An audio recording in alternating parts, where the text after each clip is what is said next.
இந்த வீடியோவை உங்களுக்கு வழங்குவோர் மாலை முரசு செய்திகள் தொலைக்காட்சியின் படிப்போம் ஜெயிப்போம் உயர்கல்வியை தேர்ந்தெடுப்பதில் உள்ள சந்தேகங்களை தீர்க்கும் நிகழ்ச்சி தினமும் மாலை 5 மணிக்கு. வணக்கம். மாலை முரசு செய்திகளை விரிவாக பார்ப்பதற்கு முன்பாக முதல் தலைப்புச் செய்திகளை பார்க்கலாம். வக்ஃப் வாரிய சட்ட திருத்த மசோதா நாளை மக்களவையில் தாக்கலாகிறது. அனைத்து கட்சிகளும் விவாதத்தில் பங்கேற்கலாம் என்று மத்திய அமைச்சர் கிரண் ரிஜிஜு அறிவிப்பு.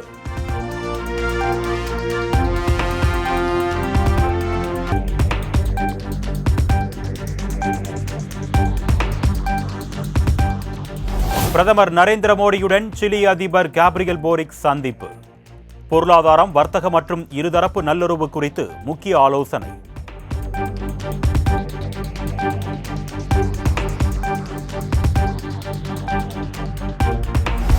இந்தியாவிற்கு சிலி ஒரு முக்கியமான நட்பு மற்றும் கூட்டாளி நாடு என்று பிரதமர் மோடி பெருமிதம். கனிமங்கள் மற்றும் உணவு பாதுகாப்பு துறையில் இரு நாடுகளுக்கு இடையே ஒத்துழைப்பு வலுப்படுத்தப்படும் என்றும் பேச்சு.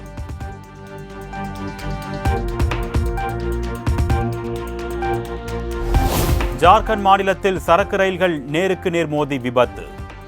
கண் இமைக்கும் நேரத்தில் நிகழ்ந்த விபத்தில் ஓட்டுநர்கள் 2 பேர் உயிரிழந்த சோகம்.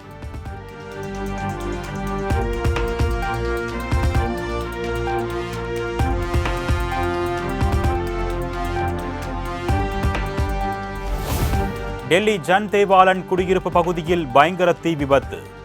அடுக்குமாடி குடியிருப்புகள் எரிந்து சேதமடைந்ததுடன் சாலையில் நிறுத்தப்பட்ட கார்களும் தீப்பற்றி எரிந்ததால் பரபரப்பு.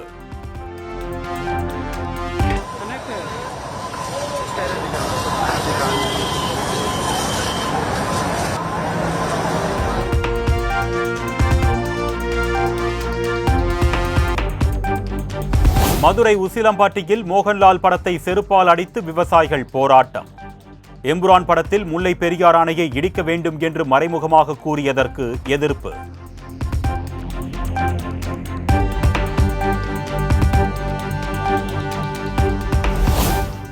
சினிமா துணை நடிகையும் பிரபல சின்னத்திரை நடிகையுமான நேபாளத்தைச் சேர்ந்த ஷர்மிளா தாப்பா மீது வழக்கு. பாஸ்போர்ட் மோசடி வழக்கில் சென்னை மத்திய குற்றப்பிரிவு போலீசார் வழக்கு பதிவு.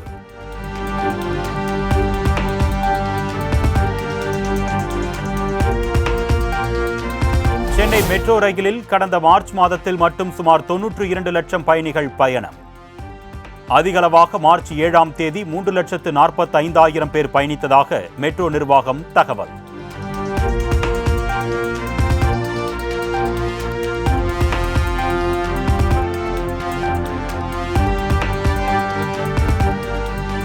கருணை அடிப்படையில் பெண் வாரிசுகளுக்கு மட்டுமே அங்கன்வாடி வேலை வழங்கப்படும் என்ற அரசாணை இன்னும் அமலில் உள்ளது. சென்னை உயர்நீதிமன்றத்தில் தமிழக அரசு திட்டவட்டம்.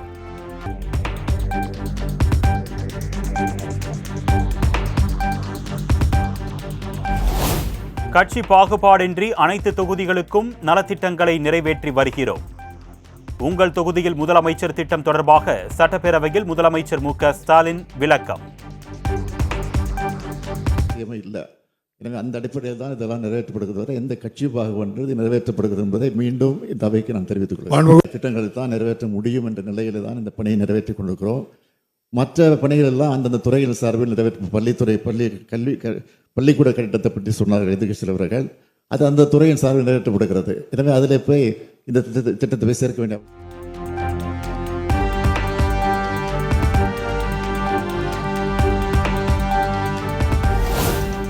திருச்சியில் 290 கோடி ரூபாய் மதிப்பீட்டில் அமைக்கவுள்ள நூலகத்திற்கு காமராஜர் பெயர் சூட்டப்படும்.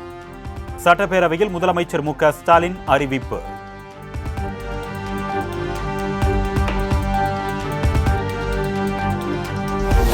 இரண்டாவது தலைநகரம் தொடர்பாக நயினார் நாகேந்திரன் சபாநாயகர் இடையிலான பேச்சால் பேரவையில் கலகலப்பு.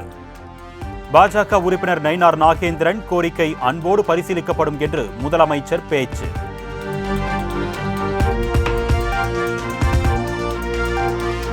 மதுரையில் எய்ம்ஸ் மருத்துவமனையின் கட்டுமான பணிகள் 3 ஆண்டுகளில் நிறைவடையும்.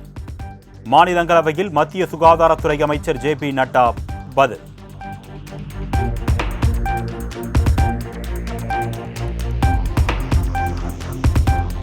காவிரி குண்டாறு இணைப்பு திட்டம் குறித்து அதிமுக கவன ஈர்ப்பு தீர்மானம். திட்டம் நாளுக்கு நாள் தாமதமடைவதால் விவசாயிகள் கவலை என அதிமுக எம்எல்ஏ சி விஜயபாஸ்கர் பேச்சு.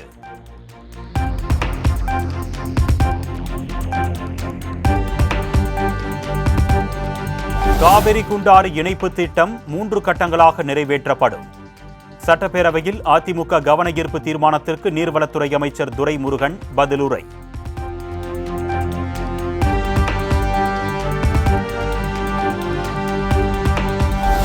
சட்டப்பேரவையில் சின்ன பயலே செய்தி கேளடா என்ற பாடலை பாடிய அமைச்சர் ஏவா வேலு.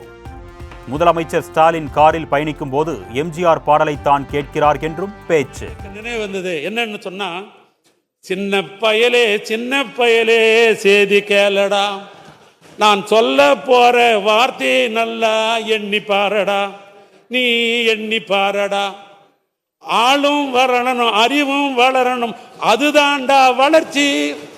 நல்லா புரிஞ்சுங்க. ஆளும்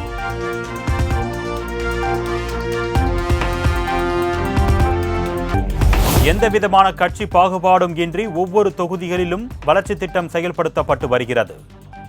தற்பொழுது நடந்து வரும் பணிகளை பட்டியலிட்டு துணை முதலமைச்சர் உதயநிதி பதில். புகைப்படத்தோடு எடுத்துரைத்து கொடுக்கப்பட்டுள்ளது என்பதை இங்கே தெரிவித்துக் கொண்டு, இந்த திட்டத்தை அறிவிக்கும் பொழுது குறிப்பிட்டவாறு எந்தவிதமான கட்சி பாகுபாடுமின்றி இந்த திட்டம் செயல்படுத்தப்பட்டு வருகிறது என்பதை இந்த அவைக்கு தெரிவித்துக்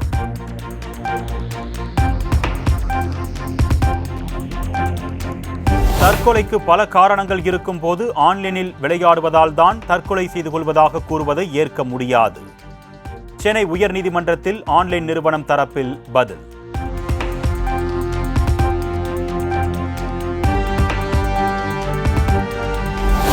திமுக அல்லது அதிமுக ஆகிய கட்சிகளில் ஒன்று பலவீனப்பட்டால் தமிழகத்தில் கூட்டணி ஆட்சி கனியும். விடுதலை சிறுத்தைகள் கட்சி தலைவர் திருமாவளவன் கருத்து. தமிழ்நாட்டுக்குள்ள ஒரு கூட்டணி ஆட்சி முறை அமைவதற்கு காலம் கனியும். அது இன்னும் அதுக்கான சூழல் அமையல. திராவிட கட்சிகளில் குறிப்பாக திமுக அதிமுக ஆகிய 2 கட்சிகளில் ஒரு கட்சி இன்னும் பலவீனப்படுகிற போதுதான் இந்த கோரிக்கை.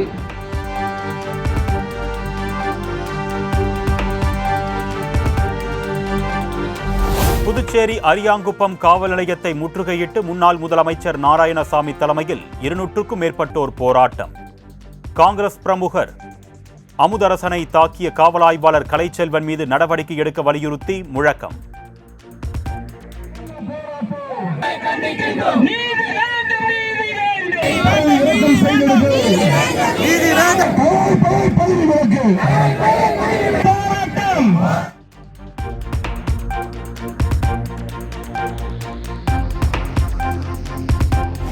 பல்லடத்தில் இளம்பெண் ஆணவ படுகொலை செய்யப்பட்டதாக எழுந்த புகாரில் போலீசார் தீவிர விசாரணை. கிராம நிர்வாக அலுவலர் புகாரை தொடர்ந்து உடலை தோண்டி எடுத்து உடற்கூறாய்வு.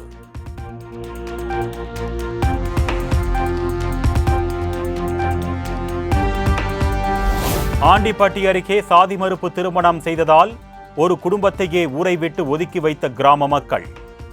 தங்களை ஊருக்குள் அனுமதிக்க நடவடிக்கை எடுக்க வலியுறுத்தி பாதிக்கப்பட்ட குடும்பத்தினர் காவல்துறையில் புகார் மனு.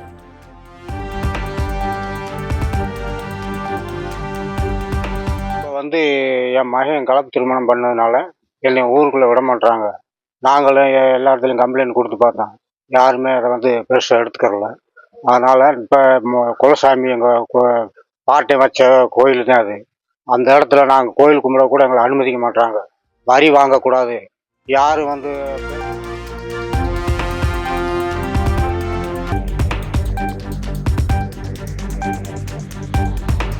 நெல்லை மாவட்டம் சிவந்திப்பட்டி அருகே சொத்துக்காக பெற்ற தந்தையை வெட்டி கொன்ற கொடூர மகன்.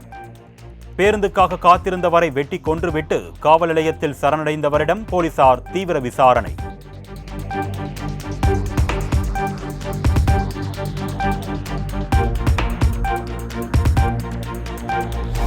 காஞ்சிபுரம் மாவட்டம் ஸ்ரீபெரும்புதூரில் போதை மாத்திரை விற்பனை செய்த 6 பேர் கொண்ட கும்பல் கைது. மகாராஷ்டிரா மாநிலத்தில் இருந்து போதை மாத்திரை வாங்கி வந்து விற்பனை செய்தது விசாரணையில் அம்பலம்.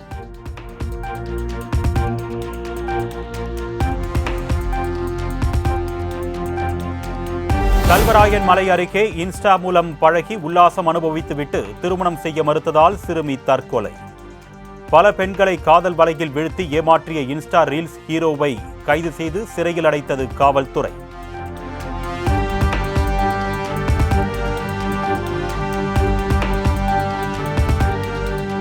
டாஸ்மாக் நிறுவனத்தில் சோதனை நடத்தியது தொடர்பாக சென்னை உயர்நீதிமன்றத்தில் அமலாக்கத்துறை பதில் மனு தாக்கல். மனு தொடர்பாக பதிலளிக்க அவகாசம் கோரிய தமிழக அரசின் கோரிக்கையை ஏற்று ஏப்ரல் 8ஆம் தேதிக்கு விசாரணை தள்ளி வைப்பு.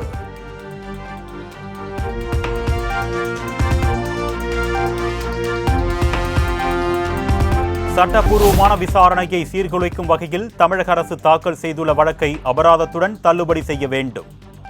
டாஸ்மாக் ரெய்டு தொடர்பான வழக்கில் சென்னை உயர்நீதிமன்றத்தில் அமலாக்கத்துறை பதில் மனு.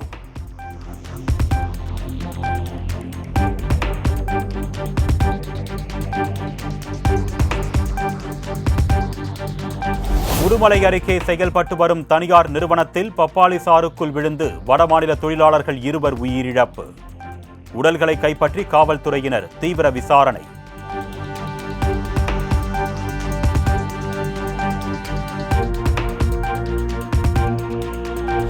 கும்பகோணம் வெற்றிலை, தோவாளை மாணிக்கமாலை உள்ளிட்ட பொருட்களுக்கு புவிசார் குறியீடு.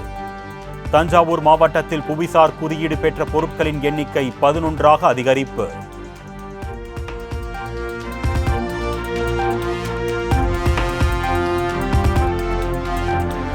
IPL போட்டியின் போது ரசிகர்களின் செல்போன்களை திருடிய 8 பேர் கொண்ட ஜார்க்கண்ட் கொள்ளை கும்பல் அதிரடி கைது. 36 செல்போன்களை பறிமுதல் செய்து காவல்துறையினர் விசாரணை.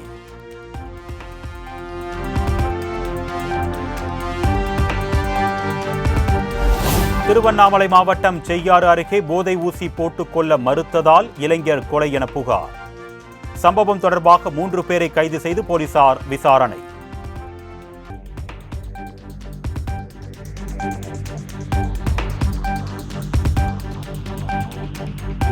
தமிழகத்தில் ஏப்ரல் 3ஆம் தேதி முதல் கனமழை பெய்யக்கூடும் என்று வானிலை ஆய்வு மையம் கணிப்பு. நீலகிரி, கோவை, ஈரோடு, தேனி மற்றும் திண்டுக்கல் மாவட்டங்களில் கனமழைக்கு வாய்ப்பு.